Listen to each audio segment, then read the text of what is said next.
할렐루야. 오늘은 7월 15일 월요일입니다. 오늘도 정시 매일 예배 함께 하신 성도님들 한 분 한 분 사랑하고 축복합니다.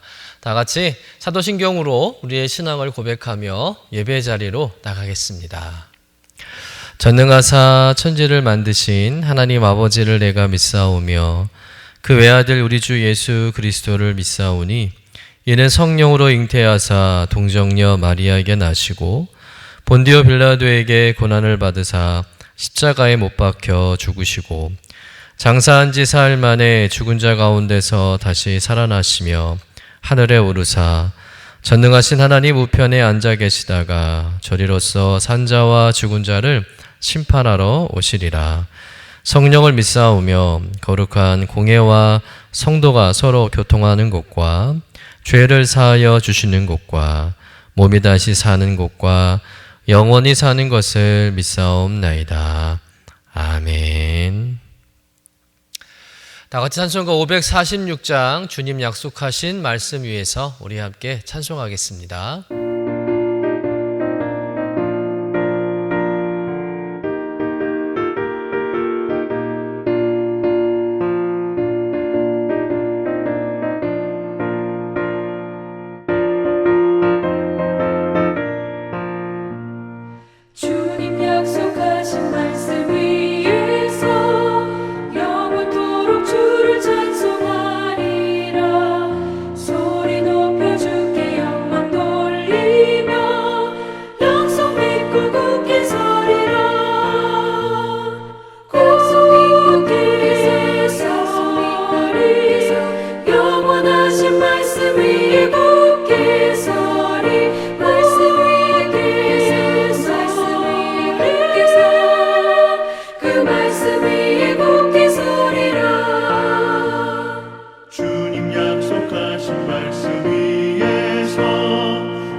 오늘 우리에게 주시는 하나님의 말씀은 열왕기하 11장 1절에서 12절까지의 말씀입니다. 함께 받들어 읽겠습니다. 아하시아의 어머니 아달랴가 그의 아들이 죽은 것을 보고 일어나 왕의 자손을 모두 멸절하였으나 요람 왕의 딸 아하시아의 누이 여호세바가 아하시아의 아들 요아스를 왕자들이 죽임을 당하는 중에서 빼내어 그와 그의 유모를 침실에 숨겨 아달랴를 피하여 죽임을 당하지 아니하게 한지라. 요아스가 그와 함께 여호와의 성전에 6년을 숨어 있는 동안에 아달랴가 나라를 다스렸더라. 7째 해에 여호야다가 사람을 보내 가리 사람의 백부장들과 호위병의 백부장들을 불러 데리고 여호와의 성전으로 들어가서 그들과 언약을 맺고 그들에게 여호와의 성전에서 맹세하게 한 후에 왕자를 그들에게 보이고 명령하여 이르되 너희가 행할 것이 이러하니 안식일에 들어온 너희 중 3분의 1은 왕궁을 주의하여 지키고 3분의 1은 수르문에 있고 3분의 1은 호위대 뒤에 있는 문에 있어서 이와 같이 왕궁을 주의하여 지키고 안식일에 나가는 너희 중 2대는 여호와의 성전을 주의하여 지켜 왕을 호위하되 너희는 각각 손에 무기를 잡고 왕을 호위하며 너희 대열을 침범하는 모든 자는 죽이고 왕이 출입할 때에 시할지니라 하니 백부장들이 이에 제사장 여호야대 모든 명령대로 행하여 각기 관할하는 바 안식일에 들어오는 자와 안식일에 나가는 자를 거느리고 제사장 여호야대에게 나아오매 제사장이 여호와의 성전에 있는 다윗 왕의 창과 방패를 백부장들에게 주니 호위병이 각각 손에 무기를 잡고 왕을 호위하되 성전 오른쪽에서부터 왼쪽까지 제단과 성전 곁에 서고 여호야다가 왕자를 인도하여 내 왕관을 씌우며 율법책을 주고 기름을 부어 왕으로 삼음에 무리가 박수하며 왕의 만세를 부르니라. 이는 하나님의 말씀입니다. 아멘. 열왕기서는 이스라엘의 남북 왕조, 북이스라엘과 남유다 왕조의 역사를 같이 기술하고 있기 때문에 조금 혼동스럽습니다. 특히나 여호람 또 아하시아라는 동일한 이름의 왕들이 비슷한 시기에 남북 왕조에 있었기 때문에 더욱 혼란스럽죠. 북이스라엘은 아합을 이어서 그 아들 아하시아가 왕위에 올랐다가 2년째 난간에서 떨어져 그 병으로 죽게 됩니다. 그리고 또 다른 아합의 아들 여호람, 성경에는 요람으로 나오는데 이 여호람이 왕위에 올랐다가 예후의 반역에 의해서 죽임을 당하게 되죠. 남유다는 여호사밧을 이어서 그 아들 여호람이 왕위에 올라 8년을 다스리다가 병으로 죽습니다. 그리고 그 아들 아하시아가 왕위에 올랐다가 북왕국 여호람과 친한 연으로 인해서 예후에 의해서 죽임을 당하게 되죠. 그렇게 북이스라엘 여호람과 남유다 아하시아가 모두 예후에 의해서 죽임을 당하게 됩니다. 이제 북이스라엘은 예후가 왕이 되어서 이제 새로운 왕조를 열어가게 된 것이죠. 그렇다면 남유다는 어떻게 될까요? 오늘 본문은 남유다 이야기를 전해주고 있습니다. 남유다의 왕 아하시아가 예후의 손에 죽게 되자 아하시아의 어머니 아달랴가 등장하게 되죠. 아달랴는 이전 왕 여호람 왕의 아내였고 또 우리가 잘 아는 북이스라엘 아합과 이세벨의 딸입니다. 바로 남유다를 바알 숭배로 물들인 장본인이죠. 그런데 이 아달랴가 왕이었던 자기 아들이 죽고 왕의 자리가 비어있는 것을 알고는 자신이 왕이 되기 위해서 남유다의 다윗 왕가의 모든 자손들을 멸절시키는 끔찍한 짓을 자행하게 되죠. 그래서 남유다에서 다윗의 자손들 즉 왕이 될 수 있는 모든 아들들을 다 죽이게 됩니다. 우리 본문 1절의 말씀을 같이 읽어보도록 하겠습니다. 아하시아의 어머니 아달랴가 그의 아들이 죽은 것을 보고 일어나 왕의 자손을 모두 멸절하였으나 이 아달랴가 자신이 여왕이 되기 위해서 아하시아의 아들들 심지어는 자기의 친손자들까지 다 무참히 살해하는 겁니다. 참으로 그 어머니 이세벨을 능가하는 악녀라고 볼 수가 있죠. 권력을 향한 인간의 욕망이 얼마나 사악하고 추악해진 것을 이 아달랴를 통해서 우리가 볼 수가 있습니다. 이렇게 다윗의 후손들은 아달랴를 말미암아 다 멸절할 위기에 처하게 된 것이죠. 그런데 이 위기 속에서 딱 한 사람이 살아남습니다. 바로 한 살배기 요아스라는 인물이죠. 우리 본문 2절의 말씀 같이 읽어보도록 하겠습니다. 요람 왕의 딸 아하시아의 누이 여호세바가 아하시아의 아들 요아스를 왕자들이 죽임을 당하는 중에서 빼내어 그와 그의 유모를 침실에 숨겨 아달랴를 피하여 죽임을 당하지 아니하게 한지라. 죽은 아하시아의 누이인 여호세바가 자신의 조카이자 태어난 지 이제 1년밖에 안 된 갓난아기인 요아스를 그 사륙 현장에서 빼냅니다. 그리고는 6년 동안 성전에서 숨겨서 몰래 키우게 되죠. 그 살벌한 아달랴의 폭정에서 어떻게 6년 동안 아기를 몰래 숨겨 키울 수 있을까 우리가 의아하게 생각할 수 있는데 여러분 6년 동안 요아스를 몰래 숨겨둘 수 있던 이유가 있었습니다. 그것은 바로 여호세바의 남편이 누구냐면 여호야다라는 제사장이었기 때문이죠. 아무리 권력을 가진 아달랴라 할지라도 성전 출입은 함부로 할 수 없었던 거예요. 그것을 잘 알고 있었던 또 성전의 최고 책임자였던 여호야다가 요아스를 성전에 숨겨서 6년 동안 몰래 키울 수 있었던 것입니다. 그리고 요아스가 7살이 되었을 때 이 여호야다는 백부장과 군중 호위병들에게 다윗의 후손인 요아스가 생존하고 있다는 것을 알리게 되고 또 그들의 지지와 도움을 받아서 반란을 일으키죠. 그리고 아달라를 폐위시키고 그리고 마침내 요아스를 남유다 왕으로 즉위시키게 됩니다. 우리 본문 12절 말씀 같이 읽어보겠습니다.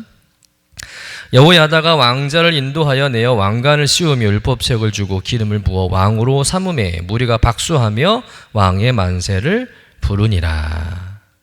아달랴에 의해서 다윗의 대가 잠깐 끊기긴 했지만 요아스가 왕의 자리에 오르게 되면서 다윗의 왕위가 다시 이어지게 되고 또 다윗 왕가가 재건되게 됩니다. 그런데 이 모든 일의 배후에는 하나님이 계신 줄로 믿습니다.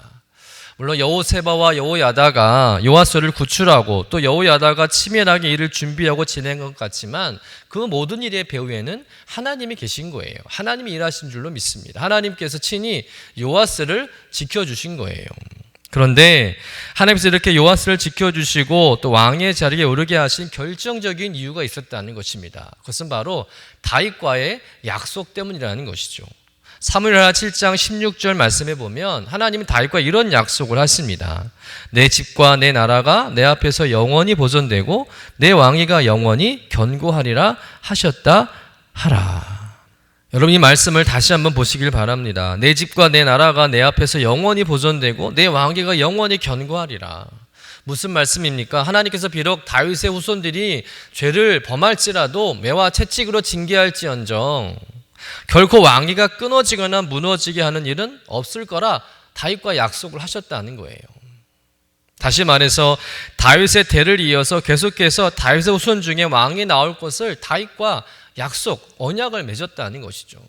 그 언약대로 하나님은 요아스를 살려주시고 요아스를 남유다 왕으로 세움으로써 다윗 가문의 정통성을 유지하며 다윗과의 언약을 지키신 것인 줄로 믿습니다. 그러나 이것은 단순한 다윗의 정통성을 유지하는 일만은 아니었다는 거예요. 이 일은 하나님의 구속사를 완성시키는 일에 너무나도 중요한 일이었습니다. 왜냐하면 구원자 되신 예수 그리스도께서 바로 다윗의 자손을 통해서 이 땅에 성육신하기 때문입니다. 다시 말해서 예수 그리스도께서 이 땅에 오시게 되는 이 성육신의 과정에 실패하지 않도록 하나님께서는 다윗의 가문을 지키시고 보존하셨다는 거죠. 하나님의 구원의 역사가 실패하지 않도록 하나님은 약속을 신실하게 지키신 것인 줄로 믿습니다. 여러분, 이 사실을 통해서 하나님께서 우리의 삶의 배후에서 언제나 역사하시고 일하시며 또 약속을 신실하게 지키시는 분임을 믿으시길 간절히 축원합니다. 여러분, 사탄이 하나님의 창조 세계를 무너뜨리려고 하고 하나님께서 아끼시고 사랑하는 것을 망치려고 해도 하나님의 나라가 견고히 서지 못하도록 온갖 술수와 악한 짓을 하겠지만 하나님께서는요, 신실함과 성실함으로 하나님의 창조 세계와 하나님께서 사랑하시는 것들을 소중하게 지켜내시는 분인 줄로 믿습니다. 여러분, 하나님의 나라는 결코 무너지지 않는 줄로 믿습니다. 그러니 비록 세상이 타락하고 악이 성하고 죄의 밤이 깊어질지라도 어떤 위기와 고난이 닥칠지라도 낙심할 이유가 없는 것이죠. 미래가 어둡고 소망이 보이지 않을지라도 소망의 등불이 꺼져가는 상황일지라도 모든 것이 다 끝난 것처럼 보여지는 절망의 상황일지라도 반드시 약속을 이루시고 새 일을 행하시는 하나님을 바라보시는 여러분 되시기를 간절히 축원합니다.